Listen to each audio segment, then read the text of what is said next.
الحمد لله الذي هدانا لهذا وما كنا لنهتدي لولا ان هدانا الله. اما بعد فاعوذ بالله من الشيطان الرجيم. بسم الله الرحمن الرحيم.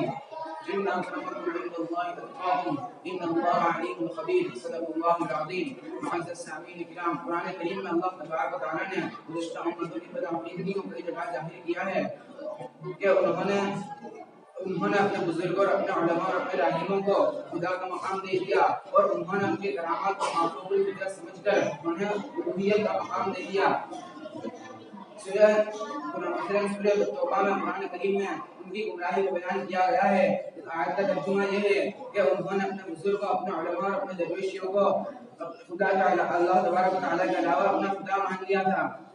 اور اس بات سے تمام حضرات واقف ہیں کہ اسلام سے پہلے دنیا میں جبری اور شخصی حکومتوں کا بول بالا تھا، جبری اور شخصی حکومتوں کا بول بالا تھا اور رعایا بادشاہ کو اپنا خدا مانتی تھی، رعایا بادشاہ کو اپنا خدا مانتی تھی اور لوگوں کا حال یہ تھا کہ ان پر جس قدر ظلم کیا جاتا تھا وہ خاموشی جھیلتے تھے اور ان کے علماء ان کے راہب مختلف حاکموں کے ساتھ بھی گئے تھے اور یہ دونوں طبقے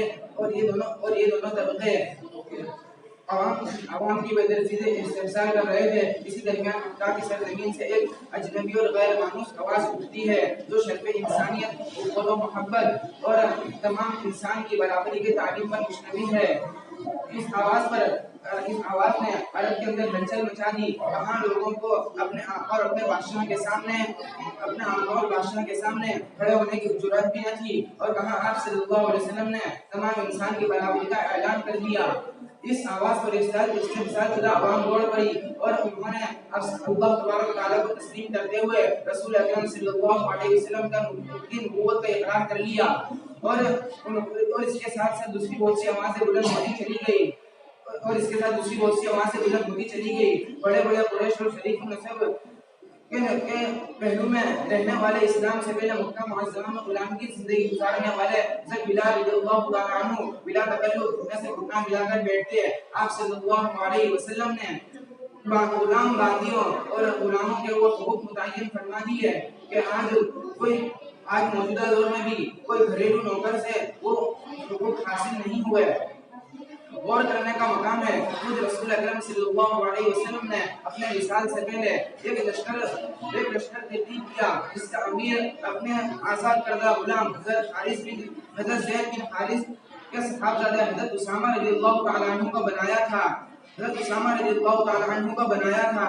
اور مدینہ کے حدود سے پہلے آپ صلی اللہ علیہ وسلم کا وصال ہو گیا اور پورا لشکر واپس آ گیا۔ اس کے بعد جب آپ صلی اللہ علیہ وسلم کے بعد حضرت ابو بکر رضی اللہ تعالیٰ عنہ جب خلیفہ مقرر ہوئے، حضرت ابو بکر رضی اللہ تعالیٰ عنہ نے سب سے پہلے اس لشکر کو محاذ پر روانہ کیا اور حالانکہ بعض لوگ تو حضرت اسامہ رضی اللہ عنہ کی امارت پر متفق نہ تھے اور حضرت ابو بکر رضی اللہ تعالیٰ عنہ نے ایک کی بھی رائے کو ماننے سے صاف انکار کر دیا اور جو لوگ اس استحصال پر اور جو لوگ اس امر پر شرمندہ ہے وہ بھی خاموش ہو گئے۔ ادھر رسول اکرم صلی اللہ علیہ وسلم نے حجۃ الوداع کے آخری خطبے میں نسلی بڑائی کی ضرب لگائی اور فرمایا کہ تمہارا معبود ایک ہے اور تم حضرت آدم علیہ السلام کی اولاد ہو اور تم حضرت آدم علیہ السلام کی مٹی سے بنائے گئے ہو اور تم میں سب سے بہتر اللہ کے نزدیک وہ ہے جو اللہ کا فرما بردار ہو اور اللہ کی اطاعت کرنے والا ہو اور نبی صلی اللہ علیہ وسلم کے طریقے اور آپ صلی اللہ علیہ وسلم کی پیروی کرتا ہو۔ تم میں سب سے بہتر اللہ کے نزدیک وہی ہے جو اللہ کے نبی کی سنتوں پر عمل کرتا ہو۔